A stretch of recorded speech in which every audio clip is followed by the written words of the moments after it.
Bonnie, our guest this segment. Good morning. Good morning. Okay, now Liz, you represent, what's the official name? Well, I'm actually a volunteer for the Foundation for Drug-Free World. Okay, what's that organization about? They are actually based out in California. They are a public benefit not-for-profit corporation, and they basically exist to help educate the public on the truth about drugs. Okay, how did you get involved with this? Well, actually it started last year, June of 2009. My husband and I bought our first home. We were so excited, here in Vincennes, and we were moving in. It took us 3 days to move in. So during this process, we had just, got all our boxes inside the house. Jason was excited about putting up a white picket fence, the typical American dream. So he's out there in the yard, digging holes and getting the fence ready. And I've got my two boys, Christopher and Michael. At that time, they were 4 and 6. They were playing in the front yard. And I was out there playing with them, and Jason was actually approached. This is about the 4th day of having been there at our new home, and the guy was like, "Hey man, you wanna smoke?" Jason said, "No, I don't do cigarettes, but thanks." And the guy insinuated, he said, "No man, not cigarettes, smoke." And clearly, you don't have to be a rocket scientist to figure out what he's talking about. So Jason was not pleased at all, and was just really caught off guard. And needless to say, the guy won't ever be back. But I ushered the kids inside the house, and and a few days later, this happened again with a different person. Although this time it was involved with meth. Not physically being there, but asking, just inquiring about it if we could get some. And it was pretty devastating. Being in a new neighborhood and having been approached twice. I don't know if someone was trying to feel us out because we were the new kids on the block or what the deal was, but it was pretty scary.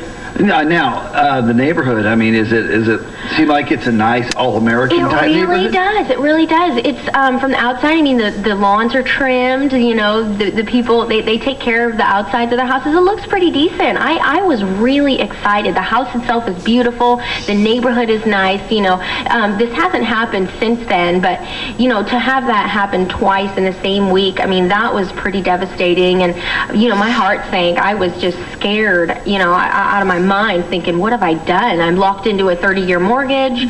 Here, it's just really frightening to have that realization that here's this guy, trying to sell drugs on my block, in my front yard when my kids are playing, not 15 feet away from him, And so actually it was my mom who suggested that I go to drugfreeworld.org. She had been doing some research, and because I told her about the incident, she was like, just as devastated as I was, of course. And from there, it just sort of, I saw the information and was really pleased with, what I saw. It was all free, so I figured, wow, this is a really good, information available for anyone.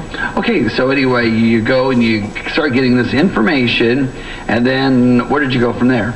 Well, actually, I got the information, and I'm studying it on my coffee table. I'm sitting there, and my son Michael, who was 6 at the time, he was just curious of what I was doing. He had some inkling on what these booklets were about, He understood how upset I was that, we had this incident on our, front lawn there. And he picked up the booklet on ecstasy. I was just sort of looking at them, going through them.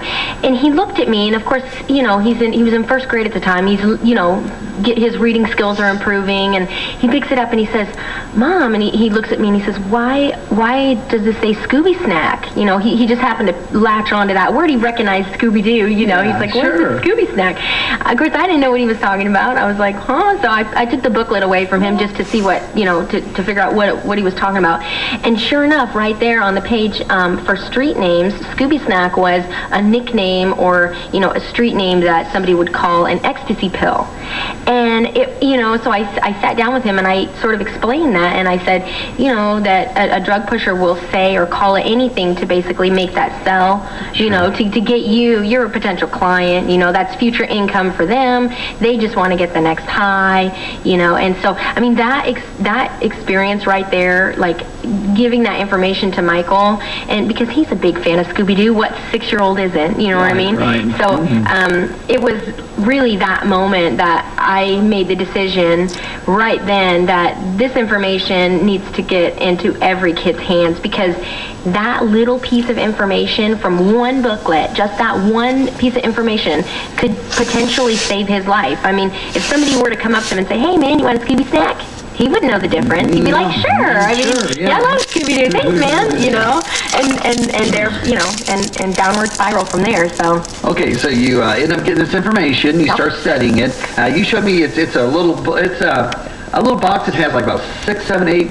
There's actually 13 booklets. Yeah, okay. It's quite a bit. It's pretty compact, so it doesn't look like that much, but there's actually pretty awesome. Okay. There's 13 fact-filled booklets.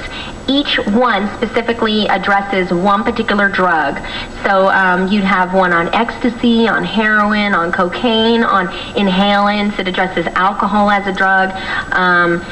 It also addresses, which is really key, is painkillers and prescription drugs. It's interesting you brought that up, because I saw a report, and this was months ago on one of the networks about Xannies.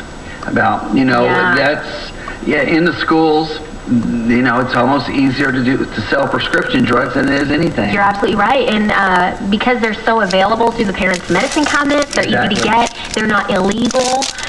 So a person could go to a psychiatrist and say, "Hey, I'm depressed. I don't feel good. I have anxiety." They get a prescription. They turn around and sell it. They abuse the prescription. They use it for recreational use. And it's an interesting fact, actually, that antidepressants, the whole category of antidepressants and prescription drugs, actually has more overdose deaths than heroin, cocaine, and methamphetamine combined. I know. Those are illegal. I mean, those are like raw street drugs, really illegal street drugs.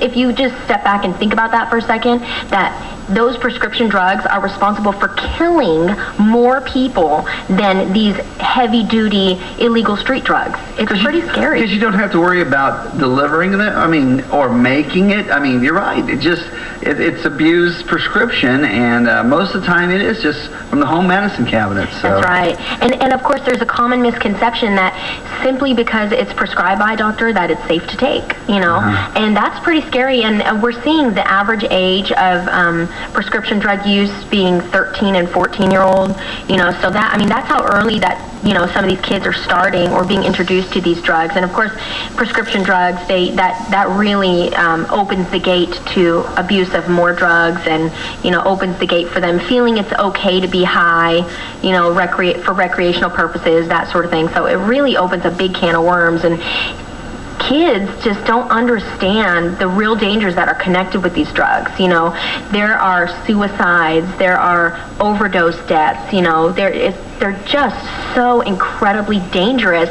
because of the high potency level in these, manufactured drugs. They're so potent. And very seldom do they, I'm sure they read the warning labels on them. Right. And maybe, one drug that's prescribed for somebody may be safe for that person to say. The body chemistry, is different from person to person. It may be safe for one person and not safe for another person, and kids need to understand that there are real and serious dangers involved. Okay, so we talked about prescription drugs, the traditional marijuana is the traditional, I'll say it's traditional, but meth. Do we see a lot of meth in schools? You would be surprised. On the documentary that's also available on drugfreeworld.org, if you watch the documentary on meth, you'll find that these people, these are recovered drug addicts, thankfully, who have made it through the pain and trials of addiction and have come through on the other end a little more enlightened on, what happened to them. It's their real stories of what really happened, and you'll find that they actually started this in high school. And that was really scary. I sort of was thinking that it was age, mid-20s to early 30s that people were on meth, but actually it's finding its way to the younger generation, and that's a pretty frightening concept, because that is one of the most, that's probably one of the most dangerous drugs in the history of America. I mean, just so addictive the second you take it, and it's just so hard to get off of that drug because of how addictive it is and how painful it is to come off of it. Okay, we're going to take a break. We'll have more after this on WAOV.